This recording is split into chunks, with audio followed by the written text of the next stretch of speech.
अयोध्या धार्मिक महत्ता को समेटे अनेक मंदिरों की श्रृंखला वाला शहर है। यहाँ प्रत्येक मंदिर अपने भीतर एक विशेष पहचान व इतिहास को संजोए हुए है।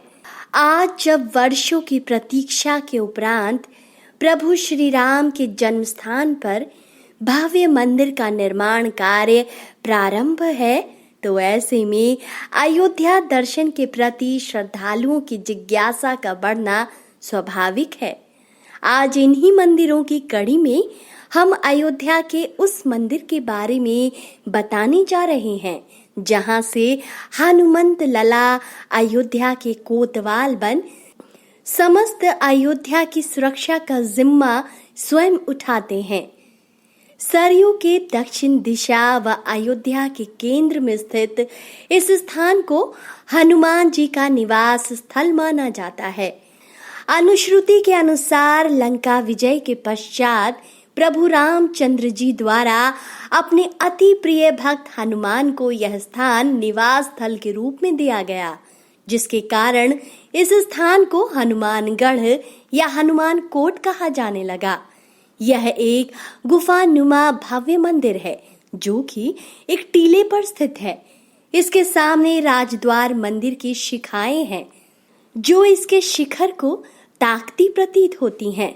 राम लला के दर्शन को जाने से पूर्व इस स्थान को दर्शन करने की मान्यता है।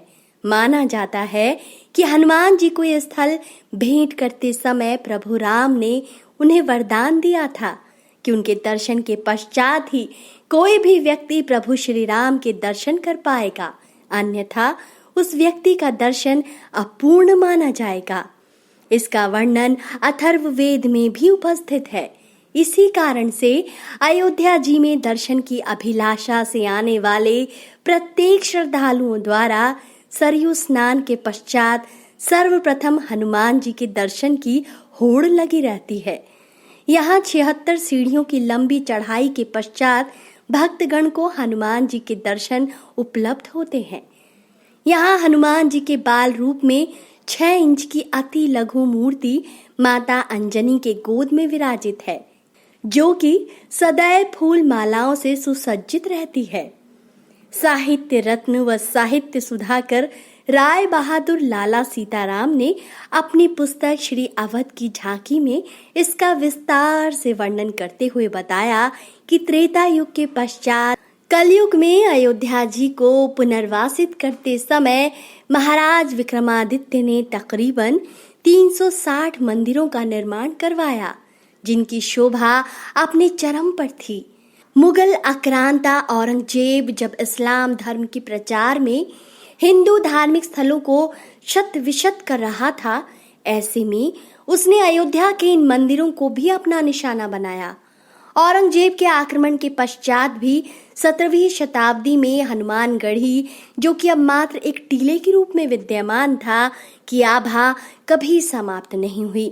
इसका प्रमाण तब प्राप्त होता है जब अवध के नवाब सुजाउद्दौला के शहजादे के प्राण पखवारे सूखने लगे, तो हनुमानगढ़ी के निर्वाणी अखाड़ा के महंत बाबा अभयराम दास ने नवाब के शहजादे के प्राण बचाए। कहा जाता है कि जब समस्त नीम हकीम के उपचारों के पश्चात भी शहजादा ठीक नहीं हुआ, तो नवाब के मंत्रियों ने बाबा अभयराम दास से शहजादे के प्राणों को बचाने की तमाम याचना की, जिसके उपरांत बाबा अभयराम दास ने मंत्रोच्चार्य हनुमंत लला के चरणामृत के छिड़काव से शहजादे को बचा लिया। बाबा अभयराम दास जी द्वारा किए गए इस चमत्कार से नवाब की खुशी का ठिकाना नहीं रहा। नवाब ने प्रसन्न होकर बाबा से उनके इस कृत्य के बदले उपहार मांगने का प्रस्ताव रखा, जिसके उपरांत बाबा अभयराम दास ने हनुमानगढ़ी के उस भवन का पुनर्निर्माण करवाने का आग्रह किया। नवाब सुजाउद्दौला ने वचन का पालन करते हुए उस टीले के समीप 52 बीघा जमीन उपलब्ध करवाई व उस पे भव्य मंदिर का निर्माण करवाया। दोस्तों, यहाँ प्रत्येक रामनवमी व हनुमान जयंती के अवसर पर बहुत बड़ा आयोजन होता है। आपको आज का ये वीडियो कैसा लगा? अपनी राय कमेंट सेक्शन में जरूर दीजिए।